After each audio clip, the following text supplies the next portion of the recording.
président Nabiso Longwao à quel Luanda à lobby FCC catch mariage et kukufate azonga ngana lobby et kukuf alongwa ke Brazzaville lobby et kukufate azonga ngana lobby et kukuf et kufito et kufite de loba solo mingi mingi rais kaka bango bakuloba mingi mingi fachi beto awo to solo ba asa presque isolé batunage nyos kaka maloba na prononcer ngai na lopakao iluka mbakei akendeki na mte iluka mbakei ngana lobiao gouvernement ya FCC kachite gouvernement d'union nationale le loto sana gouvernement d'union nationale tolo banana na ndenga bomoto qui croyait qu'autorité morale à cause au sort au yazana aussi tout mon côté même papa ilukamba soko tuni en secret akolo mende kunanga tikana kendo kupema akupesa ngorde na 6h ya 6h na salelite 10h abakisi mususu bloquer ye côté boy na zo méditer na bloquer ndengene na bakisi skoyo bloquer lisusu boy mutu passe na za mutu abattention ndekene kupema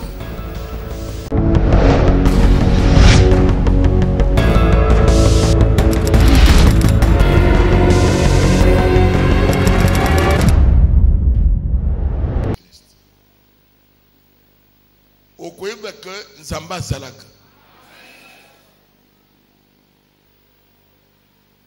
Bisoto bandi prière na 5 heures. Jean-Marie accompagna Kingai. Neje bisi bango likambo. Nezaki na cité verte. To bandi prière na 5 heures, to silisa na 8 heures.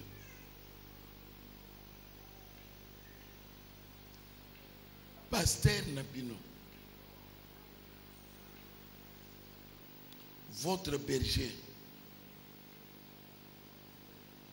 Papa Nabino Moulimi, Zamba Telemisiye Namboko, que prononcer Maloba. Pena lobi que Dieu m'envoie. Nazolo ba makambo ezoya.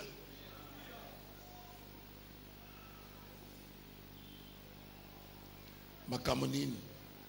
ezaki makambo mboka alobi boy likambo ya FCC cash ezokufa soki président Nabiso Longwao à quel Luanda alobi FCC cash mariage ekokufa te azonga ngana alobi ekokufa alongwa ke Brazzaville alobi ekukufa te azonga ngana lobi ekokufa ekufito ekufite soki Nzambe akote likambo maloba nende ekokisabaka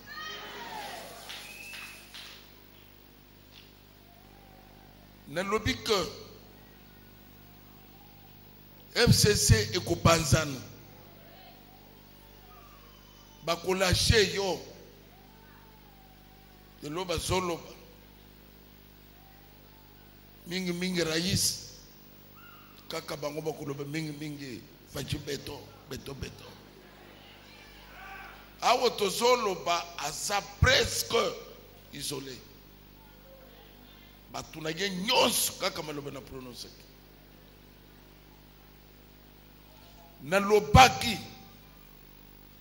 majorité parlementaire na bango ekosila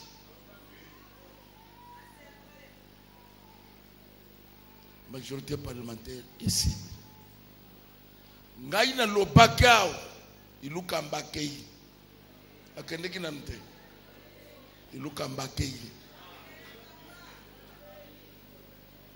ngana lobiao gouvernement ya FCC kachite gouvernement d'union nationale le loto sana gouvernement d'union nationale mais soki maloba wana na bimisi yango zamba simbi yango akokisi yango bongo bino bana na ye ndenge bofandi uzana musalo salaka uzana activité na yo salaka pourquoi pas Zambé à koloba tema lo belandio na misala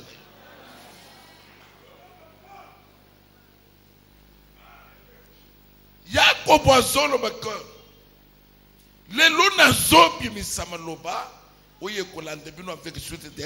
des temps bien aimé 2021 et que ça en 2020 et sali année il y a bouleversement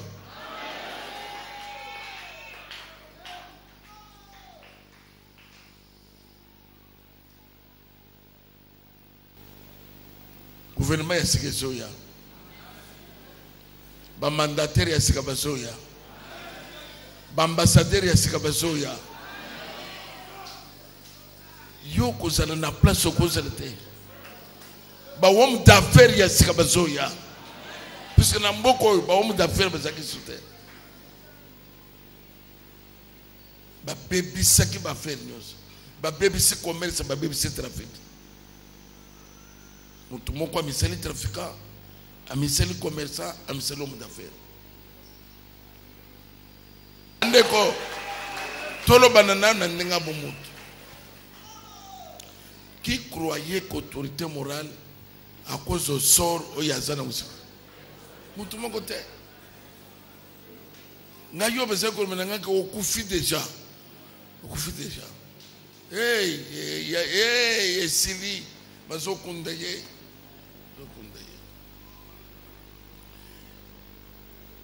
humiliation